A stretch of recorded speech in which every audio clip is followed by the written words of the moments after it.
मौजूदा व्यवस्था में बैंक चेक क्लियर करने में 1 से 2 दिन का समय लेते हैं। इस व्यवस्था को 2 चरणों में लागू किया जा रहा है। पहला चरण अक्टूबर में शुरू होगा और जबकि दूसरा जनवरी में। सर, ये चेक क्लियर होने की व्यवस्था में क्या कुछ बदलाव होने जा रहे हैं, क्या उसका असर रहेगा, ये समझना चाहेंगे आपसे।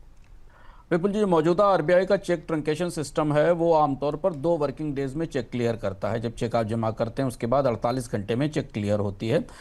इस प्रोसेस पर तमाम आपत्तियां भी थीं, शिकायतें भी थीं। जब आप ऑनलाइन ट्रांसफ़र कर सकते हैं एनईएफटी से तुरंत या आईएमपीएस से कुछ ही मिनटों में, तो चेक क्लियरेंस में इतना अधिक समय क्यों लगता है, इसे लेकर कॉर्पोरेट्स की और कंपनियों की और जमाकर्ताओं की शिकायतें थी। इस व्यवस्था को बदला जा रहा है।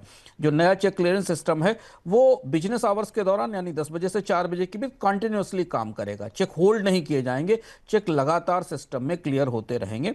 और जो चेक ब्रांचेज में रिसीव किए गए हैं उन्हें तुरंत स्कैन करके क्लियरिंग हाउस में भेजा जाएगा और क्लियरिंग हाउस से इमीडिएटली प्रेजेंट करके सिस्टम में क्लियर कर देंगे। और अगर ऐसा नहीं होगा, इसमें देरी होगी, तो चेक को क्लियरेंस के लिए अप्रूव मान लिया जाएगा। इस व्यवस्था से चेक क्लियरेंस के मामले में तेजी आने की संभावना है और ये सुधार काफी लंबे समय से पिछड़ा हुआ था, जो अब शुरू हो रहा है। इस बीच आईसीआईसीआई बैंक ने बचत खाते में न्यूनतम बैलेंस की लिमिट को लेकर जो फैसला किया था, अब उसमें बदलाव कर दिया है। नए फैसले के तहत अब मेट्रो शहरों में न्यूनतम बैलेंस की लिमिट 15,000 रुपये तय की गई है। पहले ये 50,000 रुपये घोषित की गई थी।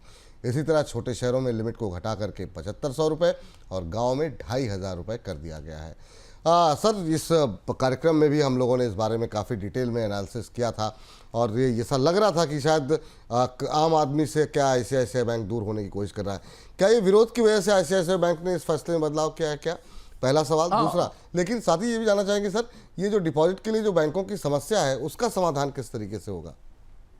देखिए, विरोध ही था लोगों का की जो प्रतिक्रिया थी। हालांकि अगर आप ध्यान दें तो आरबीआई ने आईसीआईसीआई बैंक को फ्री छोड़ दिया था। रिजर्व बैंक गवर्नर ने उसके तत्काल बाद अगले दिन एक कहा था कि बैंकों को सुविधा है कि अपने ऊपर उनको छूट है कि वो अपने हिसाब से अपने यहाँ मिनिमम बैलेंस की समय सीमा तय करें। लेकिन उसके बाद भी आईसीआईसीआई बैंक को जो बाहर दबाव था, रिएक्शन था, उसके असर के कारण नए खातों के लिए मिनिमम बैलेंस की सीमा को संशोधित करना पड़ा। जो उन्होंने पहले 50,000 रुपये की थी वो 15,000 रुपये कर दी, गांव में 2,500 रुपये हो गई और कस्बा इलाकों में करीब करीब 5,000 रुपये के आसपास हो गई।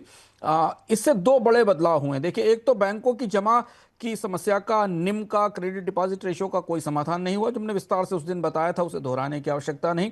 बैंकों के नेट इंटरेस्ट मार्जिन दबाव में है, क्रेडिट डिपॉजिट रेशियो बिगड़ा हुआ है। बैंकों को जितनी जमा मिलती है उतना ही लगभग कर्ज में चला जाता है। पैसा डूबता है तो प्रोविजनिंग करनी पड़ती है।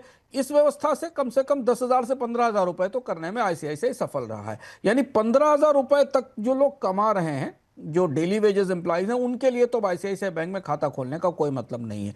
क्योंकि जिनकी तनख्वाहें या जिनके पास महीने में 25 से 30,000 रुपए खर्च करने के लिए होंगे, वो शायद 15,000 रुपए का बैलेंस आईसीआईसीआई बैंक में रख पाएंगे, अपने नए अकाउंट खोलेंगे जब उनको नए अकाउंट मिलेंगे। शहरी इलाकों में, ग्रामीण इलाकों में और भी छोटी चीज़ है। इससे क्या होगा, इससे जो छोटे खाते धारक हैं, जिनके पास कम पैसे अकाउंट में रखने के लिए हैं, वो सरकारी बैंकों की तरफ मूव करेंगे।